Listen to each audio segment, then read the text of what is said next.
Hello hi everyone, দেখো তো আমি কী শাক রান্না করতেছি। এটাকে আমরা বথুয়া শাক বলি। বথুয়া শাক খাইতে খুব স্বাদ লাগে গো। আমি বথুয়া শাক বাজার থেকে নিয়ে আসলাম, ভালো করে কাটটা বাচ্চা আগে ধুয়ে নিতেছি, তারপরে কাটুম। এখানে আমি কুচি কুচি করে কাটটা নিতেছি। আমি তো মার বাড়িতে আসছি দেখছই, তো আমি এই বথুয়া শাকটা নিজে হাতেই রান্না করুম।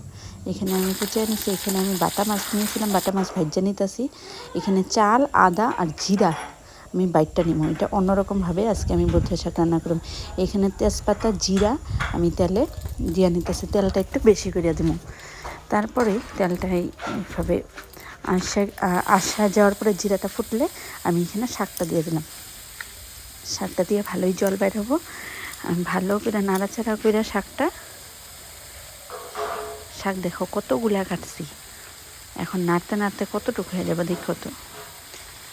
শাক বুঝাই যায় না, কাটার টাইমে মনে হয় এতগুলা কাটলাম, আর করার টাইমে অল্প একটু হয়ে যায়। এখানে আমি সামান্য পরিমাণ লবণ আর হলুদ, অল্প শাকে অত হলুদ খাটে না, অল্প একটু হলুদ দিয়ে নিলাম, আর লবণ চিনি দিয়ে নিলাম। আর লঙ্কা আমি কুচাই দিছি, লঙ্কা কিন্তু আমি পেস্ট করে দিইনি। আমি এখানে শিলপাটা বাইর করলাম না, ইচ্ছে যাইতেছিল না, আমি মিক্সারেই মশলাটা করে নিছি। মশলা মানে কি, ওই জিরা, তারপরে আদা আর চাল অল্প একটু। এখানে আমি মাছের ভিতরের যে কাঁটাগুলো আছে সব বাইর করে নিতেছি, মাথাগুলো আলাদা করে নিতেছি। এইভাবে মাছগুলো সবগুলোর কাঁটা আমি বাইর করে নিব। বাইর করে নিয়ে এখানে শাকটা আমার মজ্জা এসে গেছে। এখন আমি মাছগুলো দিয়ে দেবো, কাঁটা বাইর করে। কাঁটা থাকা মাছ যদি দাও না, কাঁটা কাঁটা লাগবো, মানে অত ভালো লাগবে না। এখানে জিরা, আদা আর চাউলের পেস্টটা আমি দিয়ে দিলাম।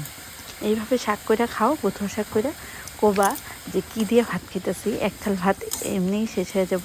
এই রেসিপিটা একবার ট্রাই করো প্লিজ। দেখো, যারা শাক খাইতে ভালো পাও এইভাবে একবার মাছ দিয়ে শাক খাইয়ে দেখো, কি স্বাদ লাগে খাইতে। চাল বাটাটা দেওয়ার পরে কিন্তু রাখা যাবে না, লাড়তেই থাকতে লাগবো, কেননা তলে লাগিয়ে আসবো। জিনিসটা একদম আঠা আঠা হবো। এই যে আমার শাক হয়ে গেছে, আমি একটু ধইনা পাতাও দিয়ে দিছিলাম, ওই ভিডিওটা মনে হয় আমার করা হয় নাই। এখানে আমি শাকটা নামিয়ে নিছি। Tata, bye bye.